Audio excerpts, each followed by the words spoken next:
Prime time ന്യൂസിലേക്ക് വിശദമായി. ആദ്യ വാർത്തയിലേക്ക്. ചരിത്ര ഉത്തരവിൽ ഒപ്പുവെച്ച് മന്ത്രി പദവിയിൽ നിന്ന് കെ രാധാകൃഷ്ണൻ പടിയിറങ്ങി. പട്ടിക വിഭാഗക്കാർ അധിവസിക്കുന്ന മേഖലകളെ കോളനി, സങ്കേതം, ഊര് എന്നിങ്ങനെ വിശേഷിപ്പിക്കുന്നത് ഒഴിവാക്കാനാണ് ഉത്തരവായത്. ഇതിന് പിന്നാലെ ക്ലിഫ് ഹൌസിലെത്തി മുഖ്യമന്ത്രിക്ക് രാജിക്കത്ത് നൽകിയ കെ രാധാകൃഷ്ണൻ നിയമസഭാംഗത്വം ഒഴിഞ്ഞു. ആലത്തൂരിൽ നിന്ന് ലോക്സഭയിലേക്ക് തെരഞ്ഞെടുക്കപ്പെട്ട സാഹചര്യത്തിലാണ് രാജി. പട്ടികജാതി പട്ടികവർഗക്കാർ കൂടുതലായി താമസിക്കുന്ന മേഖലകൾ കോളനി, സങ്കേതം, ഊര് എന്നീ പേരുകളിലാണ് അറിയപ്പെടുന്നത്. ഇത് അവമതിപ്പിന് കാരണമാകുന്നുവെന്ന് കണ്ടെത്തിയതിനെ തുടർന്നാണ് ഈ പദങ്ങൾ ഒഴിവാക്കാനുള്ള തീരുമാനം. പകരം നഗർ, ഉന്നതി, പ്രകൃതി എന്നീ പദങ്ങളോ പ്രാദേശികമായി തിരഞ്ഞെടുക്കുന്ന കാലാനുസൃതമായ പേരുകളോ ഉപയോഗിക്കാം. പാർലമെന്റിലേക്ക് പോകാൻ മന്ത്രിപദത്തിൽ നിന്ന് പടിയിറങ്ങും മുമ്പ് സുപ്രധാന ഉത്തരവിൽ കെ രാധാകൃഷ്ണൻ ഒപ്പുവെച്ചു. പിന്നീട് ക്ലിഫ് ഹൗസിലെത്തി മുഖ്യമന്ത്രിക്ക് രാജിക്കത്ത് നൽകി. അപ്പോൾ കോളനി എന്ന് കേൾക്കുമ്പോൾ തന്നെ ഒരു അടിമത്തത്തിൻ്റെ ഒരു സിമ്പലുണ്ട്. അപ്പോൾ അത് ആ കോളനി എന്നുള്ള പേര് മാറ്റണം എന്നുള്ളത് നമ്മൾ നിരവധി ഘട്ടത്തിൽ ചർച്ച ചെയ്താണ്. എന്തായാലും ഈ ലാസ്റ്റ് മൊമെൻറ്റിലത് കോളനി നമുക്ക് അബോളിഷ് ചെയ്യാൻ വേണ്ടിയിട്ട് കഴിയണം, കോളനി എന്നുള്ള വാക്ക്. കാരണം ഒരു കൾച്ചറിൻ്റെ ഒരു പ്രശ്നം അവിടെ ഉയർന്നു വരുന്നുണ്ട്. അപ്പോൾ അതുകൊണ്ട് തന്നെയാണ് ആ പേര് മാറ്റാൻ വേണ്ടി തീരുമാനമെടുത്തത്. ഓരോ പ്രദേശത്തും ഇഷ്ടമുള്ള പേരുകൾ, അത് വ്യക്തികളുടെ പേര് പരമാവധി കുറയ്ക്കുക എന്നുള്ളതാണ്. സ്പീക്കറെ സന്ദർശിച്ച് നിയമസഭാംഗത്വവും രാജിവെച്ചു. പട്ടിക വിഭാഗക്കാരായ യുവജനങ്ങൾക്കായി തുടങ്ങിയ ഉന്നതി സ്റ്റാർട്ടപ്പ് നോളജ് സിറ്റിയുടെ ഉദ്ഘാടനമാണ് മന്ത്രി എന്ന നിലയിൽ കെ രാധാകൃഷ്ണൻ പങ്കെടുത്ത അവസാന പരിപാടി.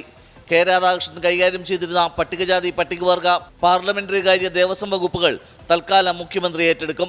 3 ദിവസത്തെ CPIM സംസ്ഥാന കമ്മിറ്റി യോഗം പുതിയ മന്ത്രിയെ തെരഞ്ഞെടുക്കും. മാനന്തവാടിയിൽ നിന്നുള്ള OR കേളു മന്ത്രിസ്ഥാനത്തേക്ക് എത്താനാണ് സാധ്യത. പിന്നോക്ക വിഭാഗങ്ങളുടെ ഉന്നമനത്തിനു വേണ്ടിയുള്ള നിരവധി പദ്ധതികൾക്ക് രൂപം നൽകിയും നടപ്പാക്കിയുമാണ് മന്ത്രിപദത്തിൽ നിന്നും ഒഴിയുന്നത്. വിവാദങ്ങളുടെ കേന്ദ്രമായ ദേവസ്വം ബോർഡിനെ വിവാദങ്ങളില്ലാതെ കൊണ്ടുപോകാനായി എന്നതും പ്രത്യേകതയാണ്. 24 തിരുവനന്തപുരം. കണ്ണൂർ തലശ്ശേരിയിൽ പറമ്പിൽ തേങ്ങ പെറുക്കുന്നതിനിടെ സ്റ്റീൽ ബോംബ് പൊട്ടിത്തെറിച്ച് വയോധികൻ മരിച്ചു. എരഞ്ഞോളി കുടക്കുളം സ്വദേശി വേലായുധനാണ് മരിച്ചത്. പാത്രമാണെന്ന് കരുതി തുറക്കാൻ ശ്രമിച്ചപ്പോൾ സ്റ്റീൽ ബോംബ് പൊട്ടിത്തെറിച്ചു എന്നാണ് നിഗമനം. ഇന്നുച്ചയ്ക്ക് 12:45 എരഞ്ഞോളി പഞ്ചായത്ത് ഓഫീസിന് സമീപത്തെ ആളൊഴിഞ്ഞ പറമ്പിൽ സ്ഫോടനമുണ്ടായത്. 4 വർഷമായി ആൾതാമസമില്ലാത്ത വീടും സ്ഥലവും. ഇവിടെ പൊഴിഞ്ഞു വീഴുന്ന തേങ്ങ ശേഖരിക്കാനാണ് അയൽവാസിയും 80-കാരനുമായ വേലായുധനെത്തിയത്. ഇതിനിടെ ലഭിച്ച സ്റ്റീൽ പാത്രം ബോംബെന്നറിയാതെ തുറക്കാൻ ശ്രമിച്ചതോടെയാകാം സ്ഫോടനമെന്നാണ് പോലീസ് നിഗമനം. പക്ഷേ അദ്ദേഹം എന്തെങ്കിലും കളക്ട് ചെയ്യാൻ വന്ന കൂട്ടത്തിൽ ബോംബുമായിട്ട് ഹാൻഡിൽ ചെയ്യേണ്ട ഒരു അവസ്ഥ ഉണ്ടായതുണ്ടായിരിക്കാം. ഒരു പക്ഷേ നമ്മൾ ഇൻവെസ്റ്റിഗേഷനിൽ നോക്കണം. ബോംബ് സ്ക്വാഡ് ചെക്ക് ചെയ്തുകൊണ്ടിരിക്കുകയാണ്. To be examined. അവിടെ ചെറിയതായിട്ട് പൊടിഞ്ഞൊരു ഭാഗം കാണുന്നുണ്ട്. ഒരു പക്ഷേ തുറക്കാൻ ശ്രമിച്ചിട്ടുണ്ടാകാം. സ്ഫോടനത്തിൽ വയോധികന്റെ ഇരുകൈകളും ചിതറിത്തെറിച്ചു. ശബ്ദം കേട്ട് ഓടിയെത്തിയ അയൽവാസികൾ വേലായുധനെ ആശുപത്രിയിൽ എത്തിച്ചെങ്കിലും ജീവൻ രക്ഷിക്കാനായില്ല. വേലായുധൻ സ്ഥിരമായി ഇവിടെ തേങ്ങ ശേഖരിക്കാൻ എത്താറുണ്ടായിരുന്നുവെന്ന് അയൽവാസി പറയുന്നു. അല്ല, ഞാൻ അറിഞ്ഞു 1 മണിക്ക് സൗണ്ട് കേട്ടിന്. പക്ഷേ ഇതിന്റെ വേക്കിൽ തന്നെ 2 വീട്. അവിടെ ആ പറമ്പ് ഒഴിഞ്ഞ പറമ്പായിട്ട് കിടക്കുക. ഇത് മൊത്തം അത് കണ്ടോ? ഈ പൊട്ടിത്തെറിക്ക് ശേഷം അവിടെ നോക്കിയോ? ഞാൻ നോക്കുമ്പോ ആംബുലൻസ് എന്റെ ചെന്ന് നോക്കി. അന്നേരം വണ്ടി അന്നേരം അറിയുന്നത്. സ്ഥലത്ത് ബോംബ് ഡോഗ് സ്ക്വാഡുകളും ഫോറൻസിക് വിദഗ്ധരും പരിശോധന നടത്തി. എന്നാൽ കൂടുതൽ ബോംബുകൾ കണ്ടെത്താനായില്ല. ബോംബ് ഇവിടെ ഉപേക്ഷിച്ചതോ ഒളിപ്പിച്ചതോ പിന്നിലാര്? ഇക്കാര്യങ്ങളിൽ വ്യക്തത തേടുകയാണ് പോലീസ്. 24 കണ്ണൂർ. കൊല്ലം പുനലൂർ മണിയാറിൽ മിന്നലേറ്റ് 2 തൊഴിലാളികൾ മരിച്ചു. ഇടക്കുന്നം സ്വദേശികളായ സരോജം, രജനി എന്നിവരാണ് മരിച്ചത്. എറണാകുളം പനങ്ങാടിന് സമീപം ചേപ്പനത്ത് ഇടിമിന്നലേറ്റ് മത്സ്യത്തൊഴിലാളിക്ക് പരുക്കേറ്റു. കൊല്ലം പുനലൂരിൽ സ്വകാര്യ വ്യക്തിയുടെ പറമ്പിൽ ജോലി ചെയ്യുന്നതിനിടെയാണ് 2 പേർക്ക് ഇടിമിന്നലേറ്റത്. ഇടക്കുന്നം സ്വദേശികളായ സരോജം, രജനി എന്നിവർ സംഭവ സ്ഥലത്ത് തന്നെ മരിച്ചു. പുനലൂർ പോലീസ് അസ്വാഭാവിക മരണത്തിന് കേസെടുത്തു. പോസ്റ്റ്മോർട്ടം നടപടികൾ പൂർത്തിയാക്കി മൃതദേഹങ്ങൾ ബന്ധുക്കൾക്ക് വിട്ടു നൽകും. പ്രദേശത്ത് ശക്തമായ ഇടിമിന്നലുണ്ടായതായി പ്രദേശവാസി. 11-11:30 ഇടയ്ക്കായിരുന്നു സംഭവം. അപ്പോൾ ഭയങ്കര ഇടിയായിരുന്നത്. അങ്ങനെ ഇടി വെട്ടിക്കഴിഞ്ഞപ്പം മഴയൊക്കെ തോന്നിക്കഴിഞ്ഞപ്പോൾ താഴെ ഞാൻ 2 ചേച്ചിമാരും കൂടെ മേലോട്ട് കയറി വന്നു. അന്നപ്പോഴേ ഇവർ 2 പേരും ആ ആനിലയുടെ അപ്പുറം ഇപ്പുറമായിട്ട് ഇങ്ങനെ കിടക്കുമായിരുന്നു. എറണാകുളം പനങ്ങാടിന് സമീപം ചേപ്പനത്ത് മീൻ പിടിക്കാൻ പോയ 2 പേർക്ക് കായലിൽ വെച്ചാണ് ഇടിമിന്നലേറ്റത്. മിന്നലിന്റെ ആഘാതത്തിൽ ചെറുവള്ളം തകർന്നു. വെള്ളത്തിൽ വീണ തോപ്പുംപടി സ്വദേശികളായ മത്സ്യത്തൊഴിലാളികളെ മറ്റു വള്ളക്കാർ രക്ഷപ്പെടുത്തി. പരിക്കേറ്റ സൗദി, പുളിയമ്പള്ളി, സിബി ജോർജിനെ കൊച്ചിയിലെ സ്വകാര്യ ആശുപത്രിയിൽ പ്രവേശിപ്പിച്ചു. 24 കൊട്ടാരക്കര. കൊച്ചി കാക്കനാട് DLF ഫ്ളാറ്റിൽ 300-ലധികം പേർക്ക് ഛർദിയും വയറിളക്കവും. കുടിവെള്ളത്തിൽ ബാക്ടീരിയ സാന്നിധ്യമെന്നാണ് സംശയം. ആരോഗ്യ പ്രശ്നമുണ്ടായത് വെള്ളത്തിൽ നിന്ന് തന്നെയെന്ന് സ്ഥിരീകരിച്ച ആരോഗ്യമന്ത്രി വീണ ജോർജ്. സംഭവത്തിൽ ജില്ലാ കളക്ടർ അടിയന്തര റിപ്പോർട്ട് തേടി. കാക്കനാട് DLF ഫ്ളാറ്റിലെ 340 പേർ രോഗാവസ്ഥയിലാണ്. വയറിളക്കവും ഛർദിയും കാരണം നിരവധി പേർ ചികിത്സ തേടി. കുട്ടികൾക്കും പ്രായമായവർക്കും ഉൾപ്പെടെ ആരോഗ്യ പ്രശ്നങ്ങളുണ്ട്. ചികിത്സയിലുള്ളവരുടെ ആരോഗ്യനിലയിൽ ആശങ്കപ്പെടേണ്ട സാഹചര്യമില്ല. കുടിവെള്ളത്തിൽ ഈക്കോളി ബാക്ടീരിയയുടെ സാന്നിധ്യമുണ്ടെന്നാണ് സംശയം. ആരോഗ്യ പ്രശ്നങ്ങൾ ഉണ്ടായതിനെ തുടർന്ന് മെയ് മാസത്തിൽ ഫ്ളാറ്റിലെ താമസക്കാരിൽ ഒരാൾ നടത്തിയ പരിശോധനയിൽ ഈക്കോളിൻ ബാക്ടീരിയയുടെ സാന്നിധ്യം സ്ഥിരീകരിച്ചിട്ടുണ്ട്. എന്നിട്ടും അസോസിയേഷൻ വേണ്ട നടപടിയെടുത്തില്ല എന്നാണ് താമസക്കാരുടെ ആരോപണം. 29/5 ഇവിടുത്തെ വെള്ളം ടെസ്റ്റ് ചെയ്തിട്ടുണ്ട്. 29/5 ടെസ്റ്റ് ചെയ്തിട്ട് അതിൽ ഈക്കോളി പ്രസൻസ് കാണിച്ചിട്ടുണ്ട്. വെള്ളം നോട്ട് ഗുഡ് എന്നുള്ളത് അതിൽ എഴുതിയിട്ടുണ്ട്. വെള്ളത്തിൽ നിന്ന് തന്നെയാണ് ആരോഗ്യ പ്രശ്നം ഉണ്ടായതെന്നും വീഴ്ച വരുത്തിയവർക്കെതിരെ നടപടിയെടുക്കുമെന്നും മന്ത്രി വീണ ജോർജ്. ആരോഗ്യ വകുപ്പിന്റെ ഡിസ്ട്രിക്റ്റിലെ സീനിയർ ഡോക്ടേഴ്സ് അടങ്ങുന്ന ടീം അവരവിടെ പരിശോധന നടത്തുകയും അവിടെ നിന്ന് സാമ്പിളുകൾ ശേഖരിക്കുകയും ചെയ്തത്. അതുമാത്രമല്ല, ഫ്ളാറ്റുകളിൽ താമസിക്കുന്ന അന്തേവാസികളുമായിട്ട് ആശയവിനിമയം നടത്തി. അതുകൂടാതെ രോഗാവസ്ഥയിലുള്ളവരെ, രോഗലക്ഷണങ്ങൾ ഉള്ളവരെയും അവരുടെ ഫ്ളാറ്റുകളിൽ പ്രത്യേകമായിട്ട് സന്ദർശനം നടത്തുകയും ചെയ്തിട്ടുണ്ട്. കിണർ, വാട്ടർ അതോറിറ്റി എന്നിങ്ങനെ 3 സ്രോതസ്സുകളിൽ നിന്നാണ് ഫ്ളാറ്റിലേക്ക് വെള്ളം എത്തുന്നത്. ഇവിടെ നിന്നുള്ള ബന്ധം വിച്ഛേദിച്ച് ടാങ്കറുകളിൽ നിന്ന് വെള്ളം എത്തിക്കാൻ ആരംഭിച്ചിട്ടുണ്ട്. എല്ലാ സോഴ്സിൽ നിന്നും സാമ്പിൾ എടുത്തുവെന്നും അസോസിയേഷൻ ഭാരവാഹികൾ. Long discussion with the health department yesterday. They have spent more than 3 hours with us. They have gone around our facilities. They have seen all our, pumping stations, cleaning stations, our water treatment plants. നഗരസഭാ അധികൃതരും MLA Uma തോമസും ഫ്ളാറ്റിലെത്തി സ്ഥിതിഗതികൾ വിലയിരുത്തി. DMOയുടെ നേതൃത്വത്തിൽ അടിയന്തര യോഗം ചേർന്ന് ജില്ലാ കളക്ടർ സംഭവത്തിൽ റിപ്പോർട്ട് ആവശ്യപ്പെട്ടിട്ടുണ്ട്. 24 കൊച്ചി. CMRL എക്സാലോജിക് മാസപ്പടി ഇടപാടിൽ മുഖ്യമന്ത്രി പിണറായി വിജയനും മകൾ വീണ വിജയനും ഹൈക്കോടതി നോട്ടീസ്. കോൺഗ്രസ് MLA മാത്യു കുഴൽനാടന്റെ റിവിഷൻ ഹർജിയിലാണ് നടപടി. കരാറിൽ വിജിലൻസ് അന്വേഷണം ആവശ്യപ്പെട്ട് മാത്യു കുഴൽനാടൻ തിരുവനന്തപുരം വിജിലൻസ് കോടതിയെ സമീപിച്ചിരുന്നു. Justice K. ബാബു അധ്യക്ഷനായ സിംഗിൾ ബെഞ്ചാണ് ഹർജി പരിഗണിച്ചത്. ഹർജിയിൽ പ്രാഥമിക വാദം കേട്ട കോടതി എതിർകക്ഷികൾക്ക് നോട്ടീസ് അയച്ചു. മുഖ്യമന്ത്രി പിണറായി വിജയനും മകൾ വീണ വിജയനുമാണ് ഹൈക്കോടതിയുടെ നോട്ടീസ്. കേസിൽ ഇരുവരും മറുപടി നൽകണം. മാത്യു കുഴൽനാടിന് പുറമെ പൊതുപ്രവർത്തകൻ G. ഗിരീഷ് ബാബുവിന്റെ ഹർജിയും ഹൈക്കോടതി പരിഗണിച്ചിരുന്നു. മാത്യു കുഴൽനാടൻ നൽകിയ ഹർജി തിരുവനന്തപുരം വിജിലൻസ് കോടതിയും G. ഗിരീഷ് ബാബു നൽകിയ ഹർജി മൂവാറ്റുപുഴ വിജിലൻസ് കോടതിയും നേരത്തെ തള്ളിയിരുന്നു. അന്വേഷണത്തിന് നിർദ്ദേശം നൽകാൻ മതിയായ തെളിവുകൾ ഇല്ലെന്ന് കണ്ടായിരുന്നു വിചാരണ കോടതികളുടെ തീരുമാനം. ഇതിനെതിരെയാണ് ഇരുവരും 2 ഘട്ടങ്ങളിലായി ഹൈക്കോടതിയെ സമീപിച്ചത്. നിയമപോരാട്ടത്തിന് ആത്മവിശ്വാസം നൽകുന്ന നടപടിയെന്ന് മാത്യു കുഴൽനാടൻ 24നോട് പറഞ്ഞു. കഴിഞ്ഞ തവണ സ്റ്റേറ്റ് ഒരു ഒബ്ജക്ഷൻ പറഞ്ഞിരുന്നു, ഫയൽ സ്വീകരിക്കരുതെന്നുള്ള പോലെ. ആ ഭാഗം കോടതി ക്ലാരിഫൈ ചെയ്ത് അഡ്മിറ്റ് ചെയ്ത ഹർജി ഫയൽ സ്വീകരിച്ച് നോട്ടീസ് ഇഷ്യൂ ചെയ്ത സ്വാഭാവിക നടപടിയാണ്. എനിക്ക് ഉത്തമ ബോധ്യമുള്ള കാര്യങ്ങളാണ് നമ്മൾ പറഞ്ഞിട്ടുള്ളതും കോടതിയിൽ സമർപ്പിച്ചിട്ടുള്ളതും മുമ്പോട്ട് കൊണ്ടുപോകുന്നു. ലോക്സഭാ തെരഞ്ഞെടുപ്പിൽ LDFന്റെ പരാജയത്തിന് ഒരു കാരണം മാസപ്പടി വിവാദമെന്ന് പ്രതിപക്ഷ നേതാവ് VD സതീശൻ. പാർട്ടിയുടെ അനുമതിയോടെയാണ് മാത്യു കുഴൽനാടൻ ഹൈക്കോടതിയിലേക്ക് പോയതെന്നും പ്രതിപക്ഷ നേതാവ്. തീർച്ചയായിട്ടും ആ കേസ് വിജിലൻസ് തള്ളിയ സാഹചര്യത്തിൽ വിജിലൻസ് തള്ളിയത് തെറ്റാണ് എന്ന് പറഞ്ഞുകൊണ്ടാണ് ശ്രീ മാത്യു കുഴൽനാടൻ പാർട്ടിയുടെ അനുമതിയോടുകൂടി തന്നെ ഹൈക്കോടതിയിലേക്ക് പോയിട്ടുള്ളത്. ആ ഹൈക്കോടതിയിൽ ആ കേസ് പോകും. ഒരു വിചാരണ കോടതിയിൽ തള്ളിക്കഴിഞ്ഞാൽ പിന്നെയുള്ള ഓപ്ഷൻ അപ്പീൽ പോവാണ്. ആ അപ്പീൽ ഫൈറ്റ് ചെയ്യും, നിയമപരമായി ഫൈറ്റ് ചെയ്യും ആ കേസ്. മുഖ്യമന്ത്രി പിണറായി വിജയൻ, മകൾ വീണ തൈക്കണ്ടിയിൽ UDF നേതാക്കളായ രമേശ് ചെന്നിത്തല, VK ഇബ്രാഹിം കുഞ്ഞ്, PK കുഞ്ഞാലിക്കുട്ടി എന്നിവർക്കെതിരെ വിജിലൻസ് അന്വേഷണം വേണമെന്നാണ് G. ഗിരീഷ് ബാബുവിന്റെ ഹർജിയിലെ ആവശ്യം. പിണറായി വിജയനും വീണ വിജയനുമെതിരെയാണ് മാത്യു കുഴൽനാടൻ അന്വേഷണം ആവശ്യപ്പെട്ടത്. 24 കൊച്ചി. കേരളത്തിലെ ലോക്സഭാ തെരഞ്ഞെടുപ്പ് ഫലം അതീവ നിരാശാജനകമെന്ന് CPIM general secretary Sitaram Yechury. സംസ്ഥാന കമ്മിറ്റിയിൽ അവതരിപ്പിച്ച ദേശീയതല അവലോകന റിപ്പോർട്ടിലാണ് പരാമർശം. CPIM സംസ്ഥാന സെക്രട്ടേറിയറ്റിൽ ഉയർന്ന തിരുത്തൽ നടപടികൾ നാളെയും മറ്റന്നാളുമായി സംസ്ഥാന കമ്മിറ്റി ചർച്ച ചെയ്യും. വോട്ടു ചോർച്ചയടക്കം ചർച്ചയായ CPIM സംസ്ഥാന സെക്രട്ടേറിയറ്റിൽ ഗൗരവമായ തിരുത്തൽ നടപടികൾ വേണമെന്നായിരുന്നു വിലയിരുത്തൽ. ഇതുതന്നെയാണ് സംസ്ഥാന കമ്മിറ്റിയിൽ ജനറൽ സെക്രട്ടറി അവതരിപ്പിച്ച ദേശീയ അവലോകന റിപ്പോർട്ടിലും പറയുന്നത്. തിരഞ്ഞെടുപ്പ് ഫലം അതീവ നിരാശാജനകമെന്ന് കുറ്റപ്പെടുത്തുന്ന റിപ്പോർട്ടിൽ പ്രതിച്ഛായ നന്നാക്കാനുള്ള ശ്രമം വേണമെന്നും നിർദ്ദേശമുണ്ട്. അടുത്ത 2 ദിവസം ചേരുന്ന സംസ്ഥാന കമ്മിറ്റിക്ക് ശേഷം വീണ്ടും സെക്രട്ടേറിയറ്റ് കൂടി തിരുത്തൽ നടപടികൾക്ക് അന്തിമ രൂപം നൽകും.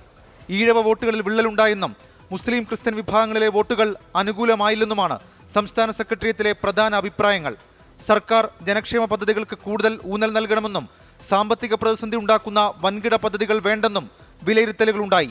വരാനിരിക്കുന്ന തെരഞ്ഞെടുപ്പുകൾ മുന്നിൽ കണ്ട് പ്രാദേശിക തലത്തിൽ പ്രവർത്തനം ശക്തിപ്പെടുത്താനുള്ള നീക്കങ്ങളായിരിക്കും CPM-ന്റെ ഭാഗത്തു നിന്നും ഉണ്ടാവുക. 24 തിരുവനന്തപുരം. മുൻ മന്ത്രിയും മുതിർന്ന നേതാവുമായി G. സുധാകരനെതിരെ Ambalappuzha MLA H. സലാം. ഗൗരിയമ്മ CPIM വിടാൻ കാരണക്കാരൻ ആരാണെന്ന് ജനങ്ങൾക്കറിയാമെന്ന് H. സലാം പറഞ്ഞു. തെരഞ്ഞെടുപ്പിൽ പാർട്ടി തിരിച്ചടി നേരിടുന്നത് ആദ്യമല്ല. G. സുധാകരന്റെ മോദി പ്രശംസ അത്ഭുതകരമെന്നും H. സലാം പറഞ്ഞു. ലോക്സഭാ തെരഞ്ഞെടുപ്പിൽ CPIM-ന് തിരിച്ചടിയുണ്ടായ സാഹചര്യത്തിൽ G. സുധാകരൻ 24-ന് നൽകിയ അഭിമുഖത്തിൽ പറഞ്ഞ കാര്യങ്ങളാണ് H. സലാം ഉൾപ്പെടെയുള്ളവരെ ചൊടിപ്പിച്ചത്. പാർട്ടി കോട്ടകളിൽ പോലും വോട്ട് ചോർന്നെന്നായിരുന്നു G. സുധാകരന്റെ കുറ്റപ്പെടുത്തൽ. തെരഞ്ഞെടുപ്പിൽ തിരിച്ചടി നേരിടുന്നത് ആദ്യമായിട്ടല്ലെന്ന H. സലാമിന്റെ മറുപടി.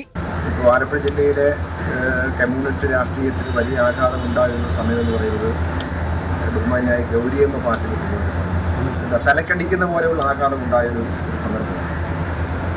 അതിനെ അതിജീവിച്ച പാർട്ടിയാണ് ആലപ്പുഴ പാർട്ടി. അമ്പലപ്പുഴ, കായംകുളം മേഖലകളിലെ തെരഞ്ഞെടുപ്പ് പ്രചാരണങ്ങളിൽ നിന്ന് തന്നെ ഒഴിവാക്കിയെന്ന G. സുധാകരന്റെ ആക്ഷേപം H. സലാം തള്ളി.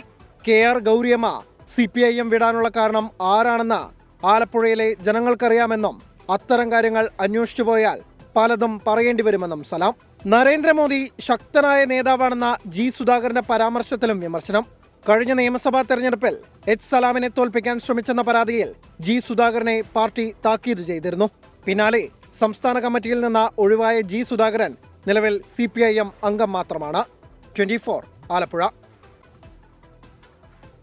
ലോക്സഭാ തെരഞ്ഞെടുപ്പ് ഫലം ചർച്ച ചെയ്ത് CPI എറണാകുളം ജില്ലാ എക്സിക്യൂട്ടീവിൽ സ്വന്തം മന്ത്രിക്ക് ഉൾപ്പെടെ വിമർശനം.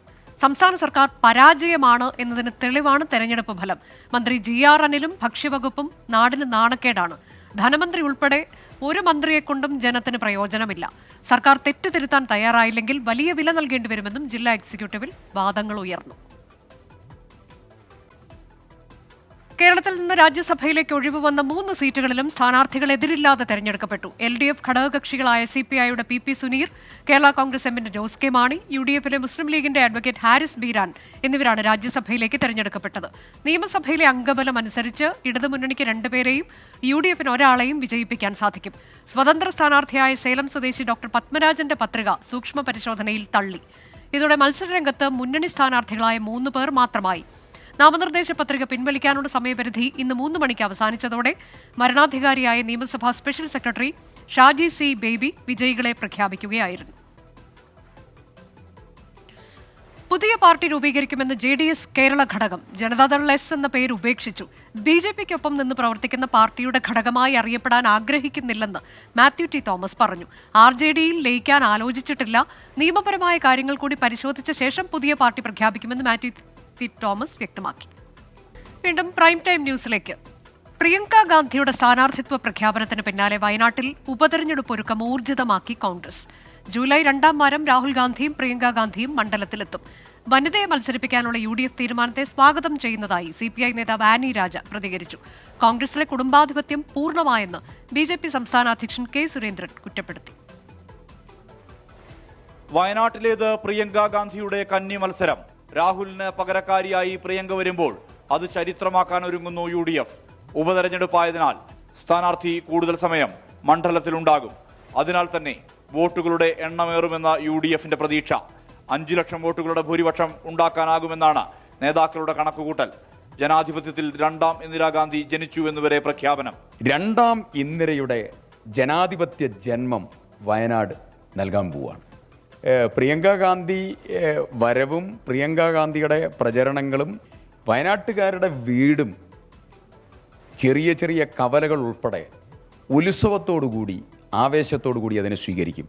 5 ലക്ഷത്തിലധികം ഭൂരിപക്ഷത്തിന് പ്രിയങ്ക ഗാന്ധി ജയിക്കും. പ്രിയങ്കയുടെ വരവിനെ കടന്നാക്രമിച്ചത് BJP-യാണ്. കുടുംബാധിപത്യമെന്ന സംസ്ഥാന അധ്യക്ഷന്റെ കുറ്റപ്പെടുത്തൽ. റോബർട്ട് വദ്ര പാലക്കാട് മത്സരിച്ചാൽ ഇത് പൂർണ്ണമായെന്ന് K. സുരേന്ദ്രന്റെ വിമർശനം. കുടുംബക്കാരെ മുഴുവൻ ഇവിടെ കൊണ്ടുവന്ന് മത്സരിപ്പിക്കാനാണ് തീരുമാനം എന്നുള്ളത് ഇപ്പോഴാണ് വയനാട്ടുകാർക്കും കേരളക്കാർക്കും മനസ്സിലായത്. ഒരു കാര്യം വളരെ വ്യക്തമാണ്, ഇനിയിപ്പോൾ പാലക്കാട് ഒരു ഉപതെരഞ്ഞെടുപ്പുണ്ട്. അളിയൻ വാദ്രയെ കൂടി പാലക്കാട് മത്സരിപ്പിച്ചാൽ സമ്പൂർണ്ണമായി കേരളത്തിലെ കോൺഗ്രസിന്റെ കുടുംബാധിപത്യം. പ്രിയങ്കയെ ഏതു വിധത്തിൽ രാഷ്ട്രീയമായി പ്രതിരോധിക്കുമെന്ന ആശങ്കയാണ് LDF-നുള്ളത്.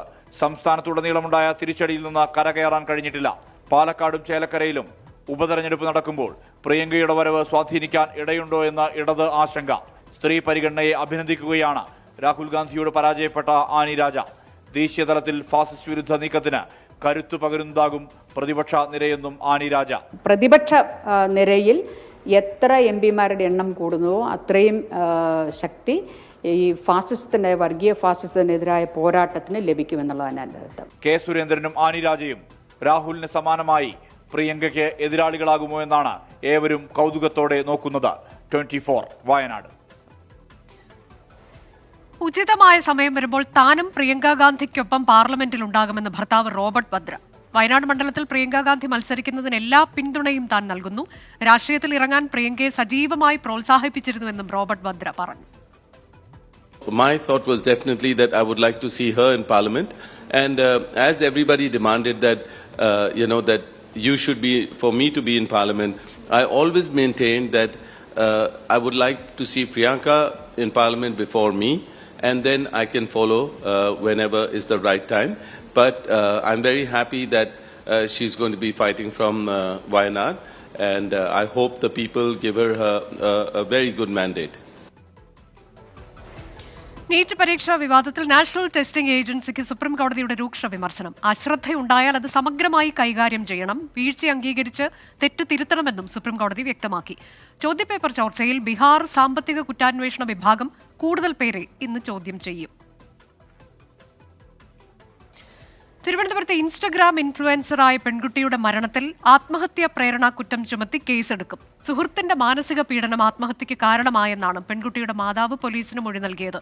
7 മണിക്കൂറിലേറെയായി ചോദ്യം ചെയ്യുന്ന സുഹൃത്തിന്റെ അറസ്റ്റ് രേഖപ്പെടുത്താൻ സാധ്യതയുണ്ട്. ഇൻസ്റ്റഗ്രാം ഇൻഫ്ലുവൻസറും കോട്ടൺ ഹിൽ സ്കൂളിലെ +2 വിദ്യാർത്ഥിയുമായ പെൺകുട്ടി ജീവനൊടുക്കിയത് എന്തിനെന്നാണ് സമൂഹമാധ്യമങ്ങളിൽ ഉയർന്ന ചോദ്യം. +2 പരീക്ഷയിൽ മാർക്ക് കുറഞ്ഞതിനെ ചൊല്ലി വീട്ടിലുണ്ടായ പ്രശ്നമടക്കം ഒട്ടേറെ കാരണങ്ങളുണ്ടെങ്കിലും സമൂഹമാധ്യമങ്ങളിലൂടെ നേരിട്ട അധിക്ഷേപവും കാരണമായെന്നാണ് പോലീസിന്റെ വിലയിരുത്തൽ. അതിന്റെ അടിസ്ഥാനത്തിലാണ് ആത്മഹത്യാ പ്രേരണ കുറ്റം ചുമത്തി കേസ് ശക്തിപ്പെടുത്താൻ പോലീസ് തീരുമാനിച്ചത്. ആരൊക്കെയാണ് അധിക്ഷേപത്തിന് നേതൃത്വം നൽകിയതെന്നറിയാൻ സൈബർ ടീം പരിശോധന തുടങ്ങി. പ്രത്യേക സൈബർ സംഘമാണ് ഇത് പരിശോധിക്കുന്നത്. പെൺകുട്ടിക്കൊപ്പം ഇൻസ്റ്റഗ്രാമിൽ ഒരുമിച്ച് വീഡിയോകൾ ചെയ്തിരുന്ന നെടുമങ്ങാട് സ്വദേശിയായ സുഹൃത്തിനെതിരെയാണ് വീട്ടുകാരുടെയും സുഹൃത്തുക്കളുടെയും ആരോപണം നീളുന്നത്. ഈ സൗഹൃദം അവസാനിപ്പിച്ചതിന് പിന്നാലെ പെൺകുട്ടിക്ക് നേരെ സൈബർ ആക്രമണം ശക്തമായിരുന്നു. യുവാവിനെ രാവിലെ 11 മണി മുതൽ പോലീസ് ചോദ്യം ചെയ്യുകയാണ്.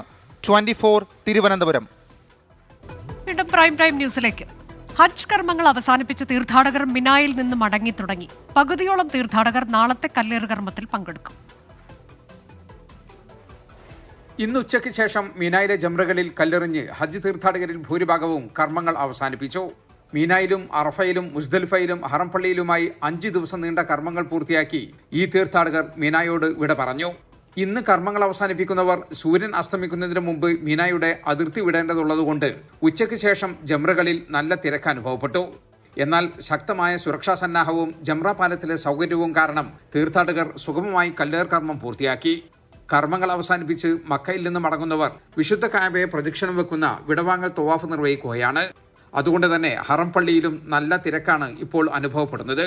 ബാക്കിയുള്ളവർ മക്കയിലെ താമസ സ്ഥലത്തേക്ക് മടങ്ങി. ഇവർ മക്കയിൽ നിന്ന് മടങ്ങുമ്പോഴാണ് വിടവാങ്ങൽ തവാഫ് നിർവഹിക്കുക. ഇന്ന് മിനായിൽ താമസിക്കുന്നവർ നാളത്തെ കല്ലേറിന് ശേഷം ഹജ്ജ് കർമ്മങ്ങൾ അവസാനിപ്പിക്കും.